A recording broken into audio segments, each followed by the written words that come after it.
Allah la quwwata illa billah Masya Allah kullu ni'matin minallah Masya Allah al khair kulluhu biyadillah Masya Allah la yasrifus su'a illallah Asyhadu an la ilaha illallah wahdahu la syarikalah wa asyhadu anna Muhammadan abduhu wa rasuluh la nabiyya ba'dah. Allahumma salli wa sallim wa barik ala sayyidina Muhammadin wa ala alihi wa sahbihi ajma'in. Amma ba'du. Subhanaka la ilma lana illa ma 'allamtana innaka antal alimul hakim. Wa qala Rasulullah sallallahu alaihi wasallam min husni islamil mar'i tarkuhu ma la ya'ni. Sadaqallah wa sadaqa rasuluh wa ma zadana illa imanan wa taslima. Allahumma aftah lana hikmatak wansur alaina rahmataka min khazaini rahmatik ya arhamar rahimin ya arhamar rahimin ya arhamar rahimin walhamdulillahi rabbil alamin. Astaghfirullah rabbal baraya Astaghfirullah minal khataya Rabbi zidni ilman nafi'a wa wafiqani amalan salihah. Astaghfirullah baraya Astaghfirullah minal khataya Rabbi zidni ilman nafi'a wa wafiqani amalan salihah. Alhamdulillah, takdiripun Allah Azza wa Jalla kita sedaya pinaringan nikmat arupi iman Islam, kesempatan ugi kesehatan sehingga saged nglampahi amal ibadah wonten ing lebetipun sasi menapa sakniki bulan napa Dzulqa'dah. Dzulqa'dah itu 1 dari 4 bulan yang dimuliakan. Jadi niki berurutan Dzulqa'dah, Dzulhijjah, Muharram. Nanti meloncat agak jauh Rajab. Cuma yang dititeni orang itu Dzulhijjahnya karena ada hari raya Idul Adha. Padahal sebenarnya Dzulqa'dah ini termasuk juga bulan yang dimuliakan. Artinya dilipat gandakan amal yang kita lakukan di bulan Dzulqa'dah. Pun pada malam hari ini kita akan belajar Nabi Isa alaihi salam. Kita studi dalam Al-Quran kisah Nabi Isa di dalam Al-Quran. Yang pertama temanya bayi berbicara. Jadi kita akan belajar di Quran itu bahwa Nabi Isa itu termasuk 1 di antara bayi yang bisa bicara. 1 di antara. Karena sebenarnya cukup banyak. Cukup banyak. Jadi unik itu. Nabi itu pernah menceritakan kisah di masa lalu Bani Israel. Jadi ada orang yang sedang menyusui bayinya, ibu-ibu ngoten niku. Kemudian datang seorang yang menunggang kuda diikuti oleh ini pasukannya atau nek cara sakniki pengawalnya. Pakaiannya rapi, kudanya terbaik. Akhirnya napa? Ibu ini ku ndonga. Ibu ini ndonga. Ya Allah, jadikan bayi saya itu seperti orang itu. Oh, ngoten. Ngoten niku wajar gitu. Kalau ada apa? Pripun? Ada yang baik, ada yang dalam tanda kutip sukses. Seorang ibu tentu menghendaki anaknya seperti itu.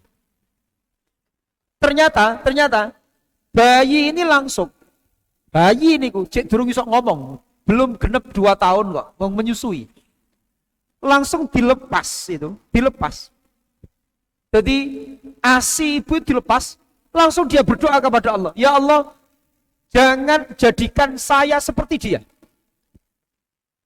Itu kisah nyata yang diceritakan oleh Nabi kita Muhammad Sallallahu Alaihi Wasallam. Tidak lama kemudian ada lagi peristiwa.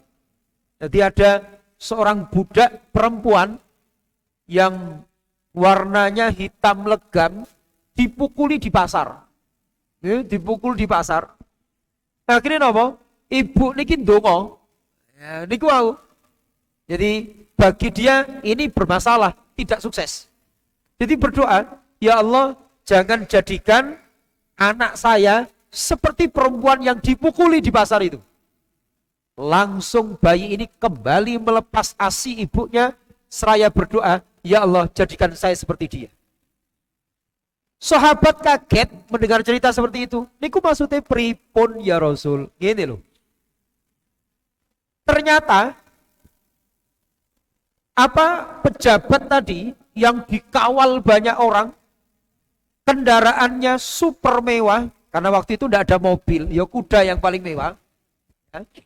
Kemudian pakaiannya mewah, itu dia adalah penguasa yang zalim.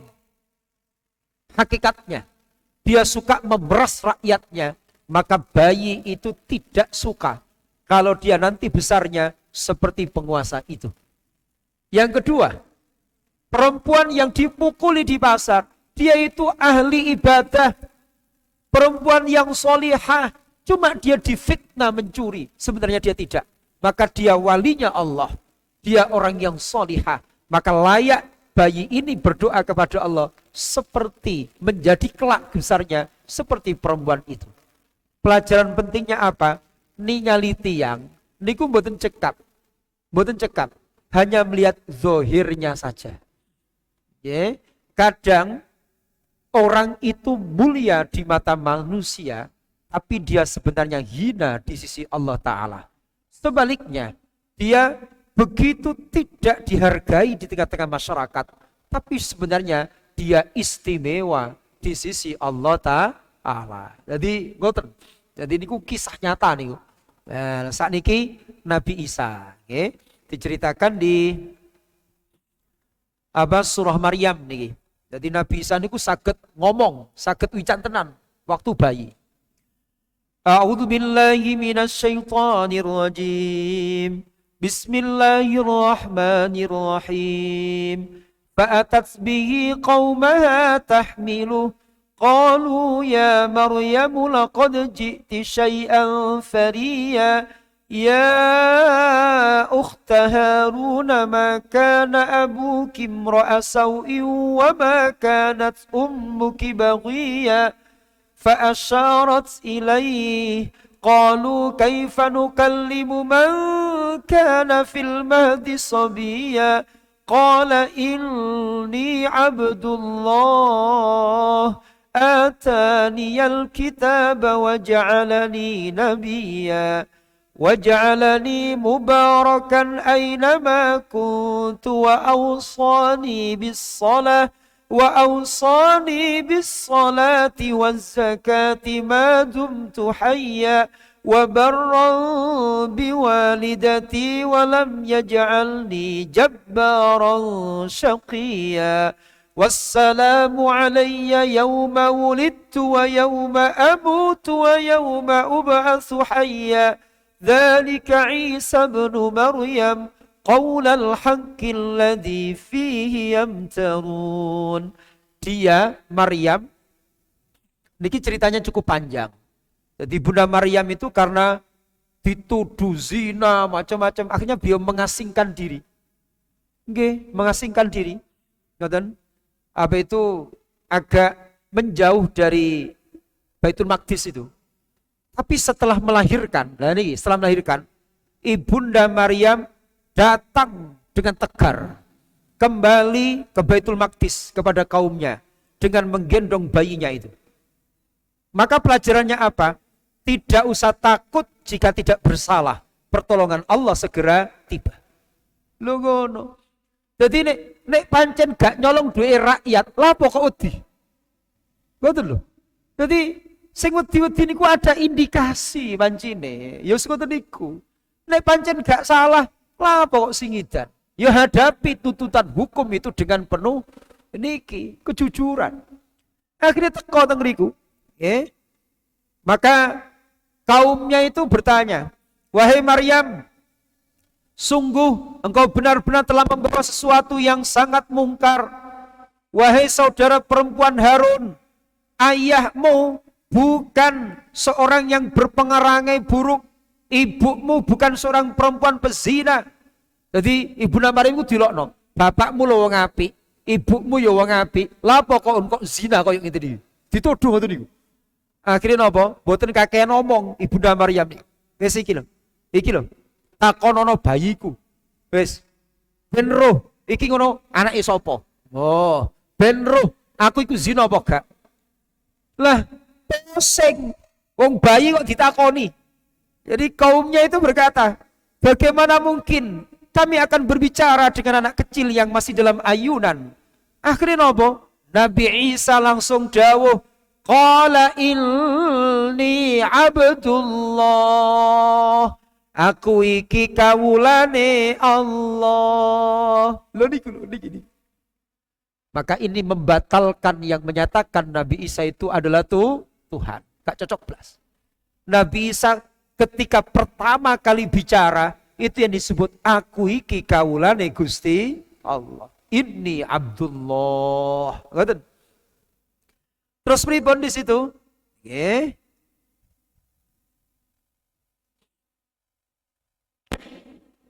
Dia Allah memberiku kitab Injil dan menjadikan aku seorang nabi.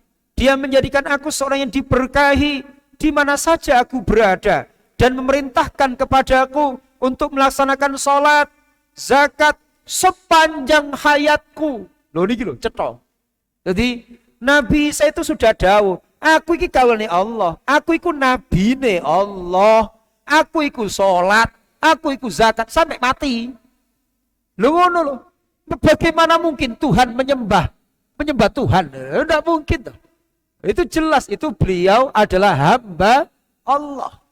Dan aku diperintahkan oleh Allah berbakti kepada ibuku. Saya kaji dalam tafsir. Kenapa di sini ada penekanan? Di kalangan Bani Israel ketika itu yang namanya birrul walidin itu sangat langka. Sangat jarang seorang anak yang berbakti kepada kedua orang tuanya. Kemudian serta dia tidak menjadikanku orang yang sombong lagi celaka. Kesejahteraan semoga dilimpahkan kepadaku pada hari kelahiranku, hari wafatku, dan hari aku dibangkitkan hidup kembali. 3 momen ini paling penting dalam hidup seorang mukmin. Kelahiran, kematian, dan kebangkitan. Jadi niku saestu butuh pitulungane Gusti Allah. Nalikane lahir mangkane diadani ben selamat. Nggih, supaya yang terdengar pertama kali di telinganya itu kalimat tauhid. Nalikane mati ya ngoten niku, nek pengen selamat la ilaha illallah. Nalikane besok dibangkitkan pun begitu. Itu sangat menentukan. Kemudian itulah hakikat Isa putra Maryam, perkataan benar yang mereka ragukan. Maka pelajarannya dari sini yang pertama, tidak usah takut jika tidak bersalah, pertolongan Allah segera tiba.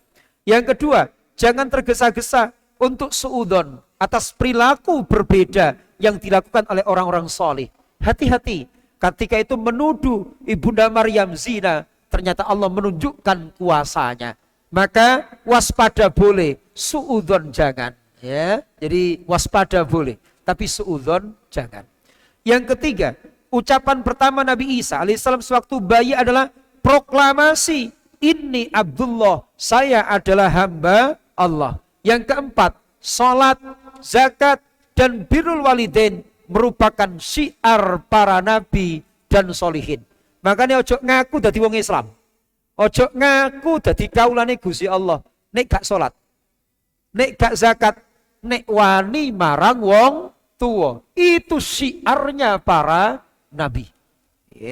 Yang terakhir, Nabi Isa tadi, waj'alani mubarakan ainama kuntu. Ayo niru Nabi Isa. Dimanapun berada, berusaha menebar maslahah dan manfaat. Jangan menebar madharat. Jangan menebar bahaya, tapi menebar maslahah. Itulah mukmin sesungguhnya. Ngoten. Berikutnya, mukjizat Nabi Isa alaihissalam. Niki kuata nih mukjizatnya. Kita langsung baca terjemahnya nggih. Ingatlah ketika Allah berfirman, wahai Isa putra Maryam, ingatlah nikmatku kepadamu dan kepada ibumu sewaktu aku menguatkanmu dengan Ruhul Kudus. Roh Kudus dalam Quran itu siapa? Malaikat Jibril. Jadi di situ, maka ini pelajaran untuk kita. Ingatlah nikmatku kepadamu. Tidak hanya Nabi Isa, Quran ini untuk kita. Maka kita pun begitu, kudu mengingat nikmat yang diberikan Allah.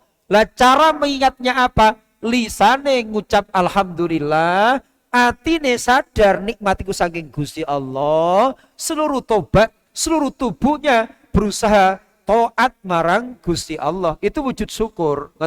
Syukur dengan lisan, syukur dengan hati, dan syukur dengan perbuatan. Kemudian engkau dapat berbicara dengan manusia pada waktu masih dalam buayan.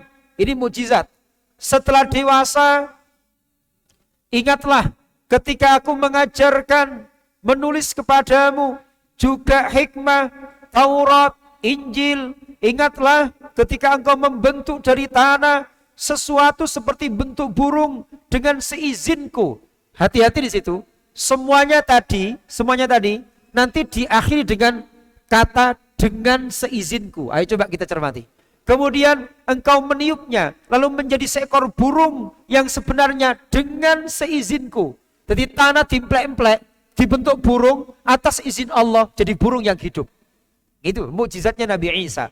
Kemudian ingatlah ketika engkau menyembuhkan orang yang buta sejak lahir, orang yang berpenyakit kusta dengan seizinku. Loh, seizinku, perhatikan. Ingatlah ketika engkau mengeluarkan orang mati dari kubur dari urip maneh dengan seizinku. Lah, ini ulama memahami.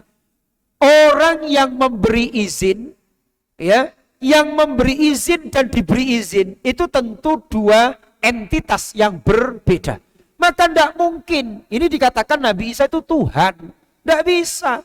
Wong dia tidak punya kuasa apa-apa kalau tidak diizini kalian Gusti Allah. Itu makanya di bulan baleni dengan seizinku. Ngoten. Kemudian ingatlah ketika aku menghalangi Bani Israel dari keinginan mereka membunuhmu pada waktu engkau mengemukakan kepada mereka keterangan-keterangan yang nyata. Nanti di akhir ada ayat yang khusus tentang itu. Jadi Nabi Isa itu hendak dibunuh oleh orang Yahudi, tapi tidak bisa karena diselamatkan kalian Gusti Allah. Tapi bagi orang Yahudi, Nabi Isa dibunuh. Dan bagi orang Nasrani itu juga berkeyakinan bahwa Nabi Isa disalib. Dalam keyakinan Islam tidak. Nanti di akhir kita lanjutkan kembali. Mereka berkata, ini tidak lain hanyalah sihir yang nyata. Ingatlah ketika aku ilhamkan kepada para pengikut setia Nabi Isa, berimanlah kamu kepadaku dan Rasulku. Mereka menjawab, kami telah beriman dan saksikanlah wahai Rasul bahwa kami adalah orang yang berserah diri. Ingatlah ketika para pengikut setia Nabi Isa berkata, wahai Nabi Isa putra Maryam, sanggupkah Tuhanmu menurunkan hidangan dari langit? Ini mukjizat. Pengen ya diturunkan makanan langsung dari langit. Itu pernah minta seperti itu. Nabi Isa menjawab, bertakwalah kepada Allah jika kamu orang-orang mukmin.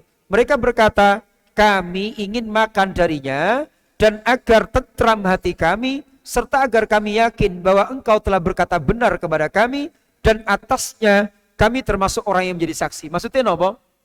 Kami ini sudah beriman. Cuma kami ini ben tambah yakin ya, turunkan hidangan dari langit. Akhirnya Nabi Isa berdoa.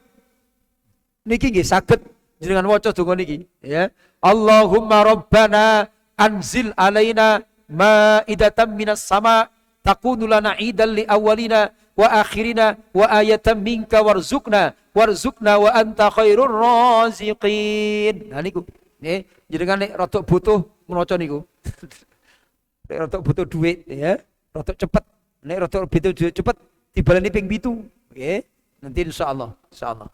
Ya, niku terus guru kula ngoten. Dan kula sudah praktek ngoten niku ya, sudah praktek.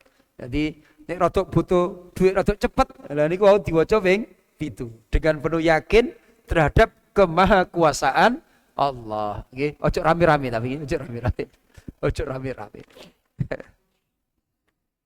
Berikutnya, sikap Islam terhadap Nabi Isa alaihissalam. Karena ada orang yang menyatakan, oh, semua agama itu sama. Mereka itu jalan masing-masing. Niki lho cetha. Lah kalau dia menyatakan sebagai sarjana muslim, apa gak maca ayat iki? Coba ini. Apa itu? Al-Maidah ayat 72. Laqad kafara alladziina qalu innallaha huwal masih ibnu Maryam. Sungguh telah kufur orang yang berkata sesungguhnya Allah itu adalah Al-Masih putra Maryam. Jelas di situ. Jadi dalam konteks kita bernegara NKRI, kita menghargai perbedaan keyakinan. Tapi dalam konteks keyakinan harus jelas. Inna dina indallahil Islam. Jadi jelas di situ. Wa qala al-masihu ya bani Israil a'budullaha rabbi wa rabbakum. Nabi Isa itu berkata, wahai Bani Israel, sembahlah Allah, bukan sembahlah aku. Sembahlah Allah. Allah itu siapa? Tuhanku. Loh ini jelas. Tuhanku dan Tuhan kalian. Innahu man yusyrik billahi faqad harramallahu alaihi al-jannata wa ma'wahul nar. Sesungguhnya siapa yang mempersekutukan Allah, maka sungguh Allah mengharamkan surga baginya dan tempatnya ialah neraka. Tidak ada seorang penolong pun bagi orang-orang yang zalim itu. Kemudian di ayat 75, Mal Masih ibnu Maryam illa rasul. Al-Masih putra Maryam hanyalah seorang rasul. Tidak lebih dari itu, sama dengan para rasul sebelumnya. Qad khalat min qablihi rusul. Sama sebelumnya telah datang para rasul. Wa ummuhu siddiqah. Ibunya ini orang yang berpegang teguh pada kebenaran. Ini yang luar biasa. Kana yakulani ta'am. Ini kata kuncinya. Jadi Nabi Isa iku mangan. Mosok Tuhan kok mangan? Nah, ndak maha kuasa. Berarti nek gak mangan lesu. Mosok Tuhan kok lapar? Nah, itu ndak cocok, ya. Jadi begitu. Maka disitulah perhatikanlah. Undur kaifa nubayyinu lahumul ayati summa undur anna yufakun. Perhatikanlah bagaimana kami menjelaskan ayat-ayat kekuasaan kepada mereka Alkitab. Kemudian perhatikanlah bagaimana mereka dipalingkan dari kebenaran. Terakhir kisah hidup Nabi Isa di situ diangkat ke langit, ya, di usia 33 tahun, ya, dan nanti ya, dalam hadis ini nanti akan turun ya ke muka bumi ini sebelum hari kiamat dan akan berperang dengan Dajjal. Ya, sama-sama Al-Masih. Al-Masih Isa dan Al-Masih Dajjal. Makanya orang itu kalau tidak punya iman nanti akan kebejo. Itu dikira Nabi Isa. Mirip, kekuatannya juga luar biasa. Cuma kalau benar-benar iman, dia melihat tulisan kafir nduk batu Dajjal. Nek dia tidak beriman, ya imannya bermasalah, dia tidak akan bisa membedakan. Jadi dia akan terbujuk dengan Dajjal. Naudzubillah min dzalik. Maka di sini dibantah klaim orang Yahud dan klaim orang Nasara bahwa Nabi Isa itu disalib. Tidak. Coba di sini kita perhatikan. Di ayat 157.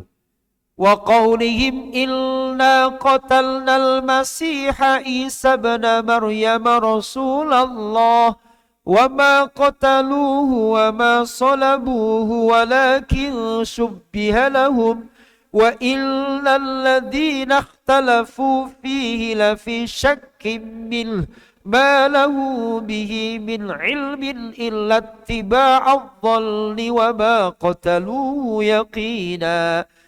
Kami menghukum pula mereka karena ucapan mereka, sesungguhnya kami telah membunuh Al-Masih Isa putra Maryam Rasul Allah, padahal mereka tidak membunuhnya dan tidak pula menyalibnya, tetapi yang mereka bunuh adalah orang yang menurut mereka menyerupai Isa. Sesungguhnya mereka yang berselisih pendapat tentangnya selalu dalam keraguan terhadapnya. Mereka benar-benar tidak mengetahui siapa sebenarnya yang dibunuh itu kecuali mengikuti persangkaan belaka. Jadi mereka tidak yakin telah membunuhnya. Begitu terkait dengan Nabi Isa.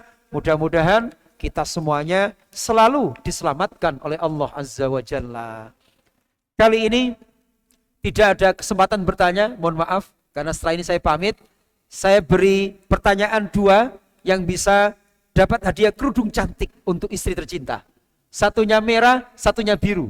Sesuaikan dengan warna baju istri panjenengan. Nah, ya. Pertanyaan pertama, siapakah nama santrinya Nabi Isa yang dia berkhianat, kemudian dia yang kemudian disalib, ya? Dan orang mengira itu Nabi Isa, tapi sebenarnya dialah santri yang berkhianat itu yang kemudian disalib. Siapa dia? Sinten? Yudas, monggo. Keduanya menjawab, kali mawon. Monggo, ya, monggo. Mas, kasihkan mas. Wis, Kak Sido 2 pertanyaan, hadiahnya habis. Karena yang menjawab 2. Monggo. Pun ngoten mawon, sampai jumpa bulan depan, mohon maaf. Dan bulan depan kita akan studi tentang Nabi Muhammad mulai lahir sampai wafat. Jadi pelan-pelan. Jadi kalau para nabi itu hanya sekilas saja. Kalau Nabi kita Muhammad SAW detail. Mulai kelahiran sampai wafat. Nanti kita akan kaji. Jadi kita akan belajar sirah nabawiyah. Tujuannya apa? Semakin mahabbah dan muncul motivasi untuk beruswah kepadanya. Amin. Ya mujibas sairin. A'udzubillahi minasyaitonirrajim. Bismillahirrahmanirrahim. Alhamdulillah rabbil alamin. Allahumma salli wa sallim wa barik ala sayyidina Muhammadin wa ala alihi wa sahbihi wa sallim ya arhamar rahimin ya arhamar rahimin ya arhamar rahimin. Allahumma fir lana dhunubana wa liwalidina warhamhum kama rabbawna shighara. Allahumma anfa'na bima 'allamtana wa 'allimna ma yanfa'una warzuqna ilman nafi'a. Wa sallallahu ala sayyidina Muhammadin bil ummi wa ala alihi wa sahbihi wa baraka wa sallam bi fadli subhana rabbika rabbil izzati amma yasifun wa salamun al mursalin walhamdulillahi rabbil alamin. Pangapunten ingkang kathah, khatmul majlis, subhanakallahumma bihamdik asyhadu an la ilaha illa anta astaghfiruka wa atubu ilaik. Assalamualaikum warahmatullahi wabarakatuh.